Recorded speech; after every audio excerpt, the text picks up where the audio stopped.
Muito obrigada, Mónica Farinha, por ter aceitado participar no podcast E se Falássemos da Europa. Hoje vamos falar da Europa dos Refugiados.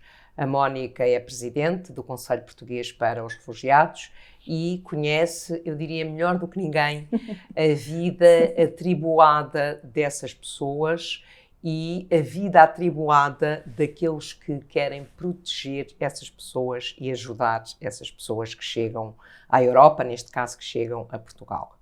E começava exatamente por uma nova realidade que nós vivemos hoje na Europa.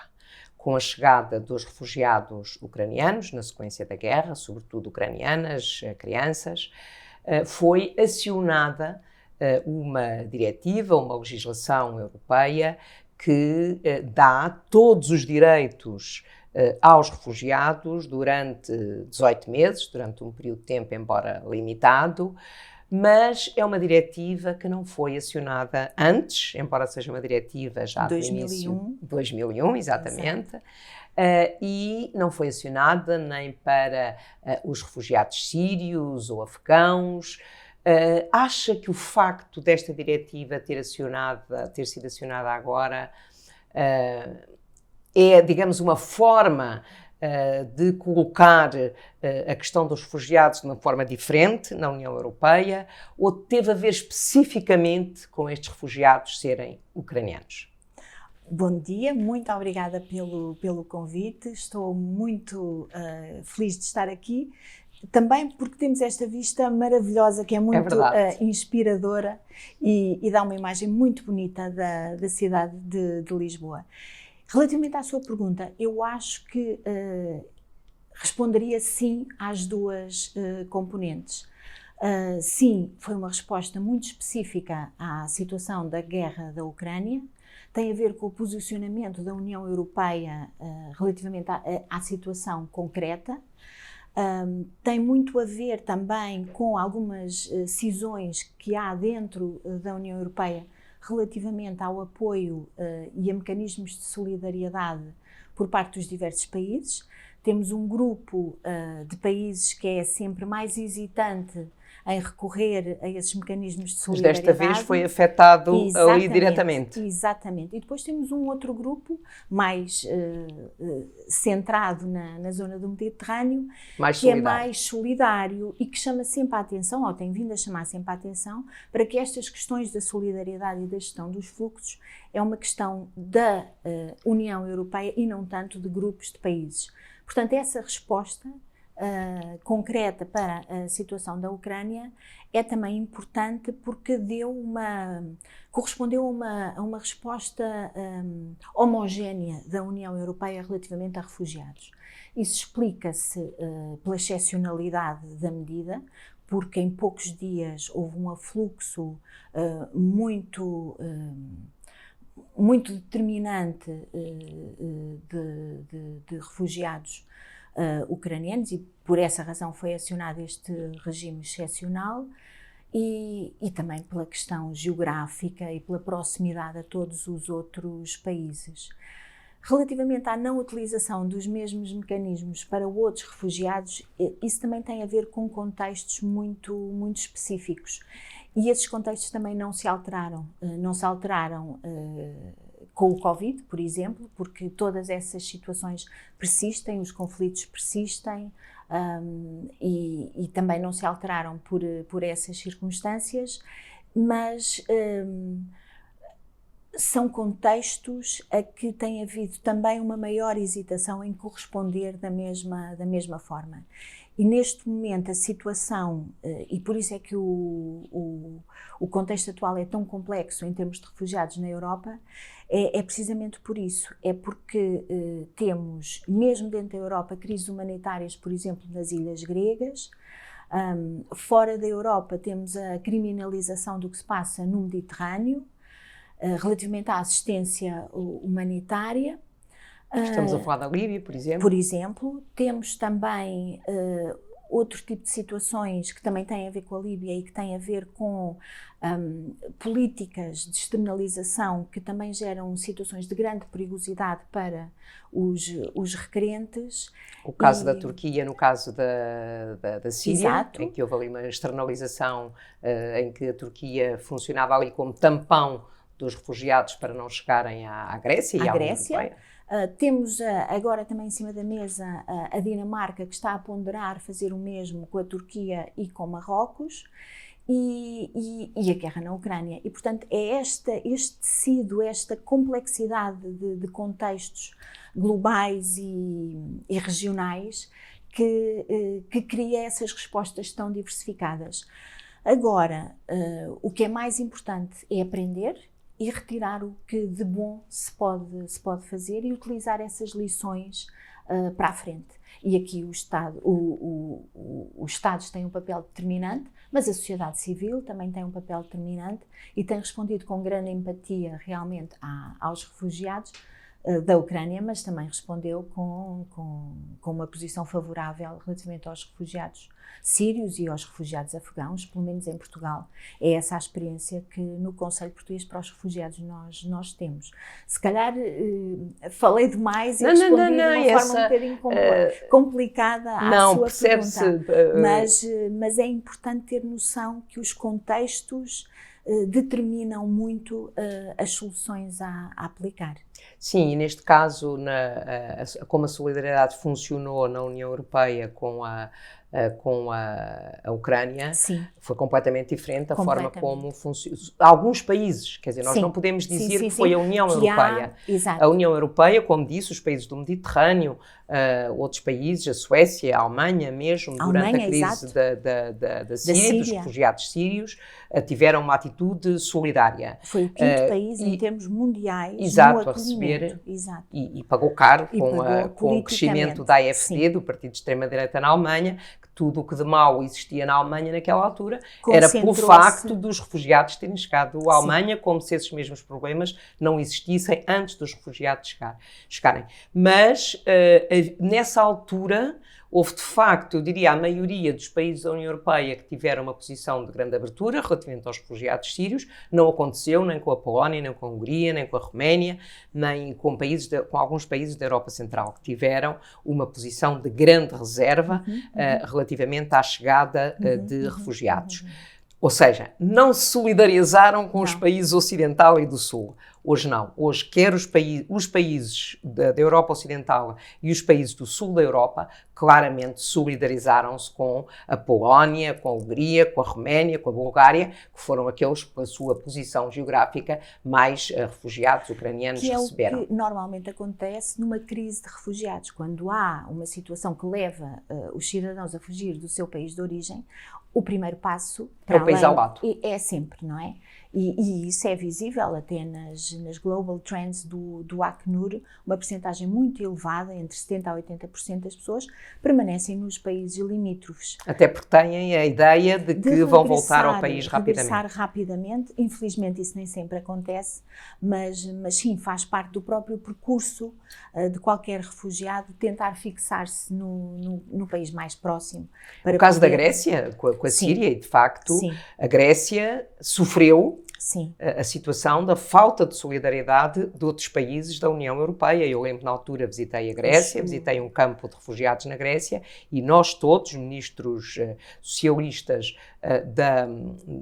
responsáveis pelos assuntos europeus, dissemos sempre que a questão dos refugiados na Grécia não era uma questão grega, mas era uma questão europeia. E, de facto, a Grécia fica mesmo ali e, portanto, houve ali uma grande pressão, como acontece com o Mediterrâneo, com a Itália, com Espanha também, que, de facto, Malta, Chipre, que há ali uma pressão grande do sul do Mediterrâneo. E, de facto, a Líbia tem ali jogado um papel, eu diria, um papel negativo, chave, na zona do Mediterrâneo. Porque também como país não apresenta grandes condições ou, enfim, um currículo muito positivo para fazer o papel que está a fazer. Antes pelo contrário. E, portanto, essa medida também é francamente negativa. Mas, entretanto, quase que se normalizou esse discurso de que sejam outros países terceiros a gerir estes Como fluxos. o Reino Unido queria mandar os refugiados para Ruanda, felizmente Ruanda, essa medida foi O travada. Tribunal Europeu dos Direitos do Homem bloqueou. Travou exatamente, a horas, a tempo, essa medida. E essa normalização também é preocupante. Na percepção que temos dos refugiados e das necessidades e daquilo que podemos... E Portugal? Portugal tem tido um papel um bocadinho ao lado de tudo o que vai acontecendo, felizmente. Portugal, ao longo destes anos todos, tem recebido poucos pedidos espontâneos por comparação com os outros países. Antes da pandemia, recebemos cerca de 1.800 requerentes espontâneos. Já estamos este ano mais ou menos nos mesmos números, e requerentes espontâneos são aquelas pessoas que chegam espontaneamente às nossas fronteiras ou ao nosso território e apresentam pedidos de proteção. Portanto, isso é uma tendência que Portugal tem neste momento. No primeiro semestre, por comparação com o semestre do ano passado, houve um aumento de 146% nestes pedidos, mas Portugal é um bom exemplo da diversificação dos mecanismos de proteção e tem, desde há muitos anos, participado em praticamente todas as modalidades e todos os mecanismos de solidariedade. Sim, eu lembro quando foi aos refugiados sírios de Portugal ter oferecido a sua solidariedade à Áustria, à Alemanha, à Suécia, no sentido de podermos partilhar a responsabilidade no acolhimento e na integração. Tem participado em programas de recolocação desde 2007, é um dos poucos países que são, creio que cerca de 30 no mundo inteiro, que tem um programa estável de reinstalação. Participa também nos acordos ad hoc que acolhe menores não acompanhados de campos de refugiados na Grécia. Participa também através dos vistos humanitários para estudantes sírios através da plataforma. Sim, aí foi um projeto muito inovador do Presidente Sampaio. Sim. Qual é a diferença desse projeto relativamente àquilo que é, digamos, o mainstreaming da integração de refugiados? Tenta pensar mais além relativamente ao acolhimento e à integração dessas pessoas. Habitualmente o plano é acolher, integrar e tentar desenvolver o potencial de qualquer refugiado e que este também possa contribuir para a sociedade de acolhimento. Essa filosofia vai um bocadinho mais além, porque pensa também não só na retribuição relativamente à sociedade de acolhimento, mas em caso de regresso não houve ali aquele hiato daqueles anos todos que foram perdidos por causa da guerra. Não se fala muito nisso, mas um refugiado precisa de proteção, mas para todos os efeitos a sua vida anterior sofre ali um corte muito, muito grande e tem de recomeçar. E focamos-nos muito na resiliência e na capacidade transformativa que os refugiados têm. No caso dos estudantes, tenta-se que não haja essa quebra tão drástica, tão dramática, por circunstâncias que nenhum deles escolheu ou decidiu, não é? E pensa-se que então vamos dar aqui estabilidade para poderem continuar os seus estudos, eventualmente permanecerem no país de acolhimento ou então regressarem ao país de origem e contribuírem também para a sua recuperação, que é também um aspecto muito importante, não é? As pessoas não caem de paraquedas, tiveram uma vida, uma nacionalidade, uma identidade cultural, social, que também é preciso valorizar. Exatamente, e recentemente vi exatamente um vídeo sobre estudantes que participaram nesse programa para os estudantes sírios e de facto havia muito a ideia de que eles entendiam que voltavam ao seu país e que podiam ser, digamos, atores na reconstrução do país. Nós temos com os estudantes ucranianos que chegaram à Europa, quando os estudantes ucranianos chegam à Europa, saem da Ucrânia, eles estão muito com a ideia ainda de que a seguir vão voltar à Ucrânia, portanto que é um período temporário, curto e que a seguir vão voltar. Isso não aconteceu, nem está a acontecer, e temos um novo ano letivo que vai iniciar-se agora e que vai fazer uma pressão muito grande para que eles possam entrar nas universidades e nos estabelecimentos de ensino superior, porque os estudantes do ensino primário e secundário foram integrados. Sim, imediatamente. Exatamente. É uma integração um bocadinho mais fácil, digamos assim, até pelas expectativas e pela capacidade de adaptação que se tem. Mas a própria proteção internacional é pensada para ser um substituto temporário à proteção nacional de cada Estado. A filosofia é essa, só que nem sempre isso é possível, porque, como referíamos há pouco, os conflitos persistem, duram muito tempo e as pessoas veem-se um bocadinho no meio de todas essas conjunturas. E voltando a Portugal, o Conselho Português para os Refugiados, por aquilo que eu conheço, o trabalho que fazem um trabalho excepcional. Obrigada. Esforçamo-nos. São ali, não sei se será a melhor forma de explicar, mas são os interlocutores entre os refugiados, os atores que no terreno recebem os refugiados e a administração. Como é que é esse trabalho? O nosso trabalho tem muitas camadas e tem muitos níveis. O que referiu do apoio direto aos requerentes e aos refugiados em Portugal é determinante para dar estabilidade e também para dar um suporte inicial que depois permita a sua evolução e a sua autonomia na sociedade portuguesa, que é isso qualquer pessoa deseja e trabalhamos muito nesse sentido. Temos variadíssimos serviços, o apoio jurídico, o apoio social, a formação em língua portuguesa, temos uma componente também muito forte do acolhimento, com os nossos centros de acolhimento, temos também uma creche que está aberta a todas as crianças, não apenas às crianças refugiadas, e é um projeto de integração muito, muito interessante. E depois temos essa função de facilitador também entre os refugiados e a administração.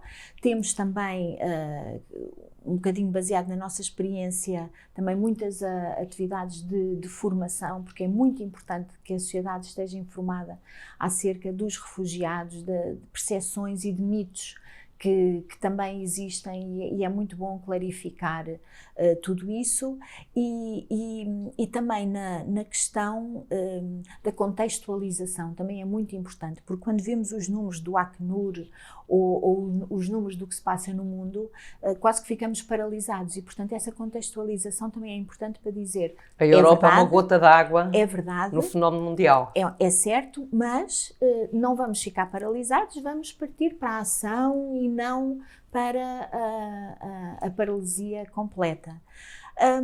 Esse papel de facilitador é um papel muito desafiante, porque aquilo que a administração espera está de alguma forma estabelecido. Está estabelecido quer na lei do asilo, certo, quer também nos diversos planos que também têm evoluído em termos de acolhimento e de integração.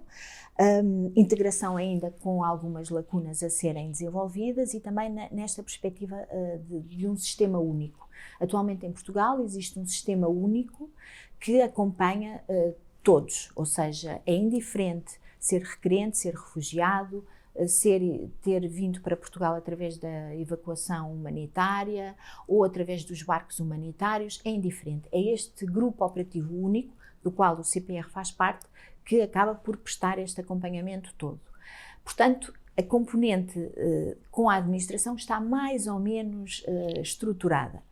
Com os refugiados às vezes é muito complicado, porque as expectativas que trazem e que são perfeitamente naturais, nem sempre são realistas, e essa gestão das expectativas consegue ser um dos papéis mais desafiantes que o CPR tem, em tentar potenciar os refugiados para permanecerem em Portugal, para se incluírem em Portugal e para acreditarem que aqui terão temporariamente, porque se espera que regressem, uma vida autónoma e que os satisfaça, tendo em conta o seu passado e o seu percurso.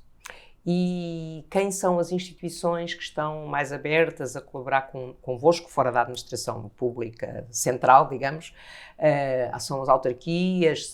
Sim, autarquias, também outras instituições da sociedade civil. A sociedade civil aqui é muito importante, porque na prática depende da força da sociedade civil para que a integração e o acolhimento decorram da melhor forma, porque não é a administração que vai potenciar a inclusão dessas pessoas, é depois quem está no terreno, quem está na primeira linha. E, portanto, todas as entidades, ONGs, as autoridades locais, como referiu, todas as outras entidades que trabalham, não exclusivamente com refugiados, porque, por exemplo, entidades que trabalhem com crianças são também muito importantes. No fundo, é um bocadinho como os instrumentos de direitos humanos, que também se aplicam todos aos refugiados, não é só a Convenção de Genebra, e, portanto, aqui as outras entidades também prestam esse apoio, fazendo a ligação às populações.